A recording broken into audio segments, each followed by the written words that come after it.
Has this ever happened to you? You go to use your trusty Harbor Freight free meter and you grab everything and undo the wires and get everything all set, and the wire comes right out of the probe and now you have a dead meter.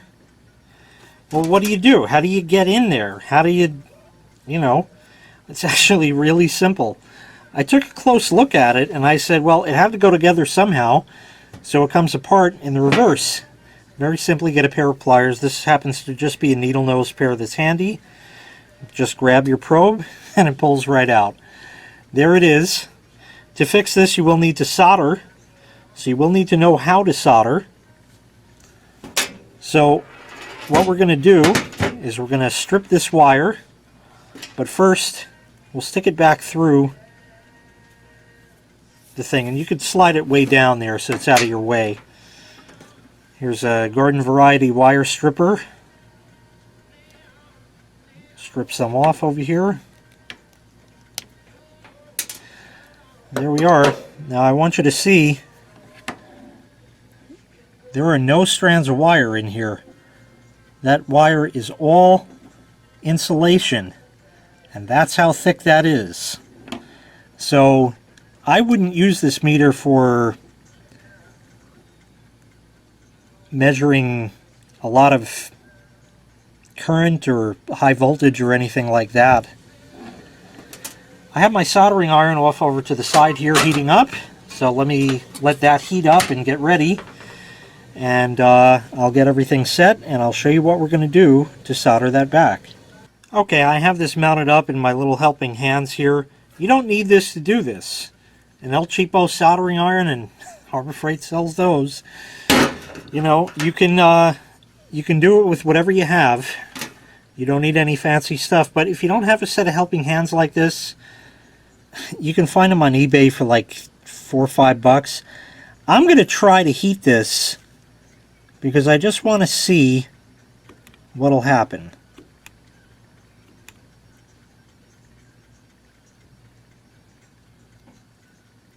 I just want to see if that wire that's there will release. I don't know if my iron is quite hot enough yet. Yeah, there.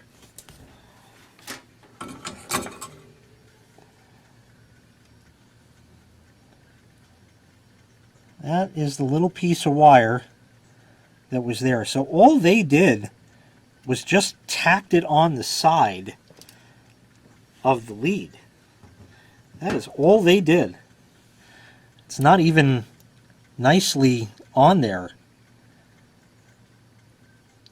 What I'm going to do off camera is I'm just going to heat this and try to remove that little bit of solder there.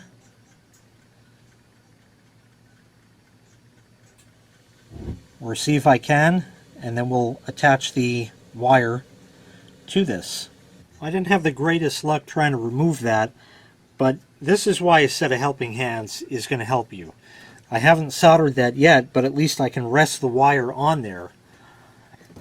And unfortunately, because of the way this probe is designed, see, if they made that little piece of metal there a little longer and hollow, you'd be able to stick the wire in there and then solder it real nice and it won't fall apart. But being that the meter was free, you know,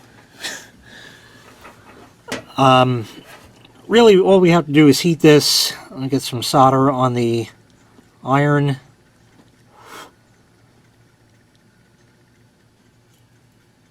And just put some solder in there.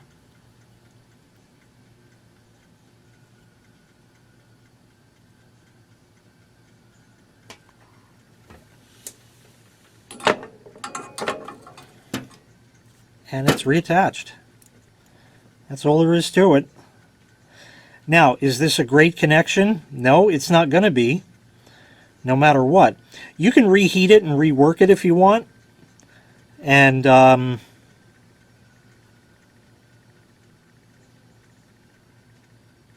that way you can get maybe a better connection. But again, this is cheap stuff. You can get yourself a decent set of meter leads on eBay that's going to be leaps and bounds better than this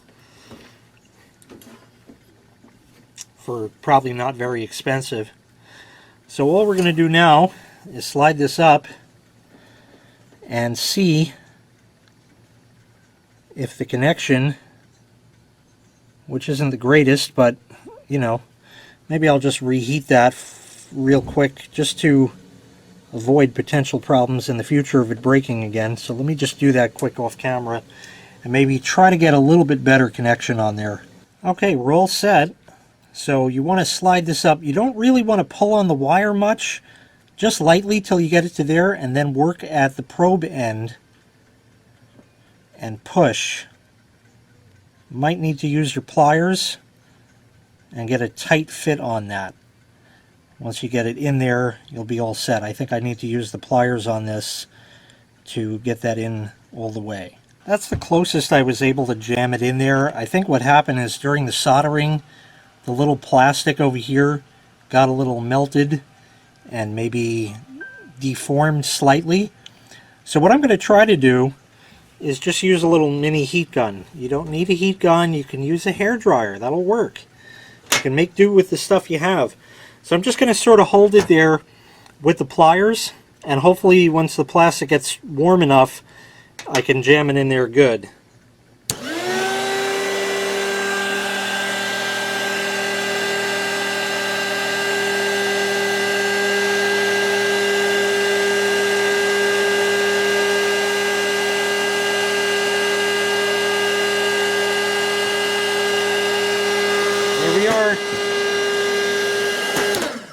That's all it took.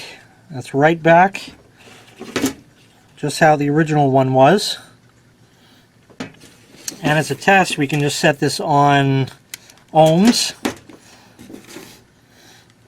And let's see if I can just stand it up here so you can see it a little better. And if I touch the probes together, we have a reading. These meters are not quality, you know. You know what you got when you got it for free. 16 ohms, good enough. You know, it's reading open circuit or not. That's really what we need to know. So definitely fixed. And just for fun, I'll go ahead and see what our line voltage is today.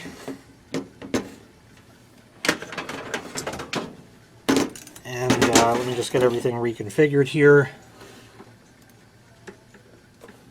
And we'll see if I can get a reading off the outlet here. 120.6.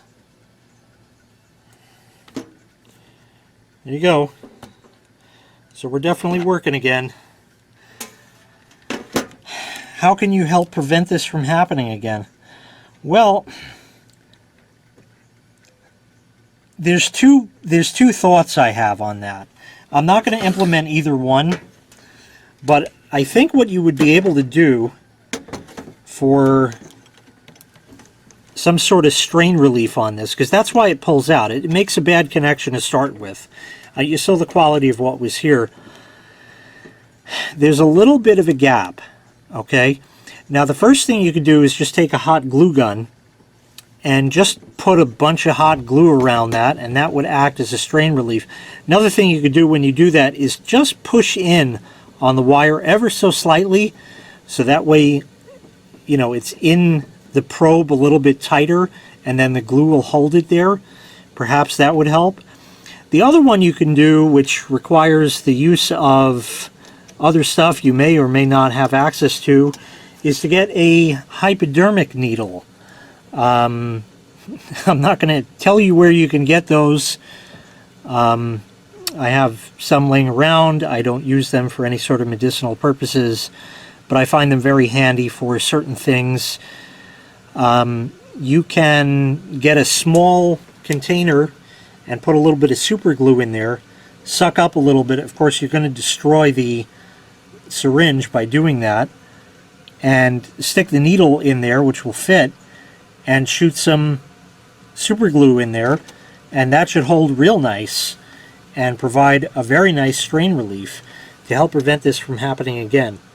So hopefully, at the very least, I was able to inspire you on what you can do to fix a broken meter lead on your free Harbor Freight meter.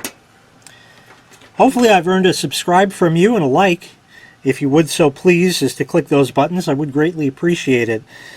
That lets me know that I did a good job making this video, and I can continue to provide them for you. Have a great day.